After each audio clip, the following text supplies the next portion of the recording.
নমস্কার বন্ধুরা, কেমন আছেন সবাই? আশা করি সবাই খুব ভালো আছেন আর সুস্থ আছেন। হ্যাঁ, মালা অফিসিয়ালের একটি ব্লগে আপনাদের সবাইকে অনেক অনেক স্বাগত। আজকে চা বানাতে গিয়ে আমার হঠাৎ করে এক চাওয়ালা কাকুর কথা মনে পড়ে গেল। হ্যাঁ, যখন আমি এমএতে পড়তাম বর্ধমান ইউনিভার্সিটিতে, তো তখন আমাকে ট্রেন ধরতে হতো কোপায়ে স্টেশনে। আর সেখানে আমাকে ট্রেন ধরতে হলে অনেক সকালে ট্রেন ধরতে হতো। আর শীতের সময় তখন কিন্তু বাপি আমাকে নিয়ে যেত সাইকেলে। আসলে আমি একটা সাইকেল নিতাম, বাপি আমার সাথে অন্য একটা সাইকেলে যেত। আর গিয়েই আমার বাপি যেহেতু খুব চা খেতে পছন্দ করতেন, তো তাই জন্য গিয়েই এক চাওয়ালা কাকুর কাছে চা খেতেন। আর আমিও ট্রেন আসতে লেট করলে তখন ওই চা বানানো দেখতাম। আর দেখতাম ওই কাকু কীভাবে চা বানাচ্ছে, তো সেভাবেই আমি আজকে চা বানাচ্ছি আমার আর মায়ের জন্য। তো হঠাৎ করে আমার সেই চা বানানো সেই চা কাকুর কথা মনে পড়ে গেল। তো উনি কিন্তু বলেছিলেন যে চায়ের রঙটা ভালো আসে চা বানানোর সময় হাতা অথবা চামচ কিছু দিয়ে চাটাকে নাড়লে। তো এই দেখুন, আমাদের চা খাওয়া হয়ে গেলে তখন মা ওদিকে বাড়ির কাজে হাত লাগাচ্ছেন, আর আমি দেখলাম আমার কিছু সেলাইয়ের কাজ জমে গেছে। হ্যাঁ, এগুলো হচ্ছে আমি লেপের ওয়ার বানাতে হবে। তো তাই জন্য এই যে কাপড় ছিল, একটা ওয়ার বানানো হয়ে গেছে অলরেডি, এই যে ফিতেও লাগিয়ে ফেলেছি। আর দুটো শাড়ি দিয়ে আমি একটা লেপের ওয়ার বানাবো, যে শাড়িগুলো আর ব্যবহার করি না, তো সেইগুলো দিয়ে আমি একটা লেপের ওয়ার বানালাম। আর তারপর বানালাম, এই ব্লাউজটার ফিতে ছিল না, তো কাপড়টা কিছুটা রাখা ছিল, তো সেই কাপড় দিয়ে একটা ফিতে বানানোর চেষ্টা করলাম। আর ফিতেটা এবার বাকিটা আমাকে সুতো দিয়েই লাগাতে হবে। আর তারপর এই যে কিছু কাজ পড়ে আছে কুর্তি আর ব্লাউজের, তো সেগুলো নিয়ে বসলাম, কাজগুলো সেরে ফেললাম। আর সারার পর দেখলাম মেয়ে এদিকে খেলা করেছে, আর খেলা করে খেলনাগুলো সব ছড়িয়ে ছিটিয়ে আছে, কিন্তু না, এগুলো আমার গোছালে চলবে না।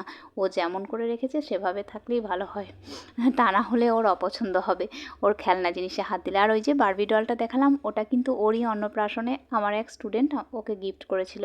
আর এই দেখুন, এই ফোনগুলো এখন কি অবস্থা হয়েছে। একটা সময় ছিল এদের গুরুত্ব এত বেশি ছিল, হ্যাঁ, আমার কাছে প্রায় অক্সিজেনের সমানই ছিল।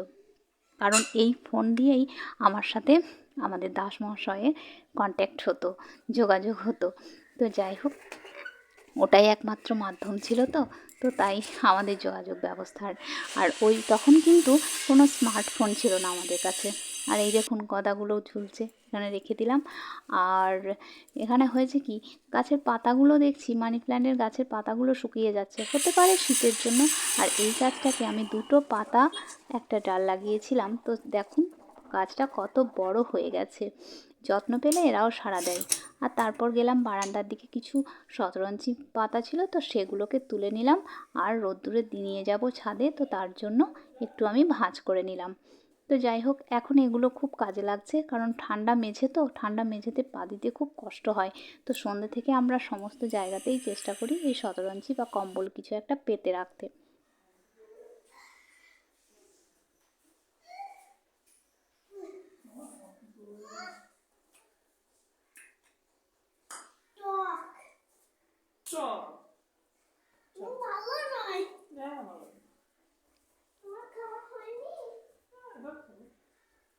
সত্যি এদের বাপ মেয়ের সম্পর্ক আমার খুবই ভালো লাগে। আর আমার কথাও মনে পড়ে যায় আমার পিছনের অতীতের কথাগুলো। যাই হোক, আজ রান্নাঘর পরিষ্কার হয়েছে, সবার খাওয়া দাওয়া হয়ে গেছে, আমিই পরিষ্কার করেছি। আর তার জন্য আমার খাবারটা আমি সব শেষে একটা জায়গায় রেখে দিলাম। তো তারপর আমি খেয়ে নেব। আর খেয়ে নেবো, এই যে ভাত হয়েছে, পোস্ত, আলু সিদ্ধ, একটা মাছের ঝোল, আর একটা ওই সবজি দিয়ে মূলো, আলু, বেগুন, তারপর সয়াবিন এসব দিয়ে একটা ঝোল। রান্নাটাও আমিই করেছিলাম আজকে, তো খুব একটা ভালো রাঁধুনি তো আমি নই।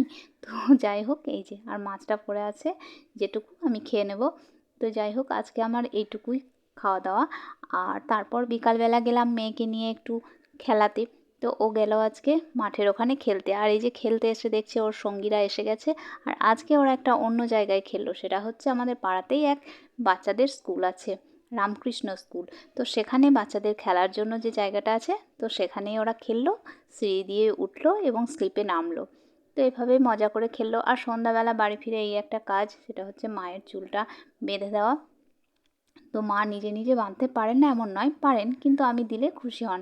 তো তার জন্য এই কাজটা আমিই করে থাকি। আর তারপর মা বলল, একটু আলতা পরবি তো পর, তো আমাকেও পরিয়ে দে। তো তাই জন্য মাকেও এদিকে আলতা পরিয়ে দিচ্ছি। আর সবার আগে মাহিকে পরাতে হবে। মাহি আলতা পরতে ভীষণ ভালোবাসে। আর আরও একটা বিষয়, সেটা হচ্ছে ও আলতা যেদিন পরবে সেদিন আর কিন্তু ও মোজা পরবে না, তাতে যতই ঠান্ডা থাক না কেন। তাই আজ ওকে আমরা আর মোজা পরাতে পারবো না, কারণ ও ওই আলতাটাই বারবার নিজে দেখবে এবং সবাইকে দেখাবে। আসলে ওই যে পায়ের ওপর, যে পায়ের পাতার উপরে বড় করে দুটো টিপ পরতেও ভীষণ পছন্দ করে। তো যাই হোক, আমরাও ছোটোবেলায় এরকম আলতা পরতে ভীষণ ভালোবাসতাম। মাকে পরিয়ে দিলাম, মাহিকে পরিয়ে দিলাম, আর তারপর আমিও পরে নিলাম। আজকের ভিডিওটি এইটুকুই। ভালো লাগলে লাইক করবেন। টাটা।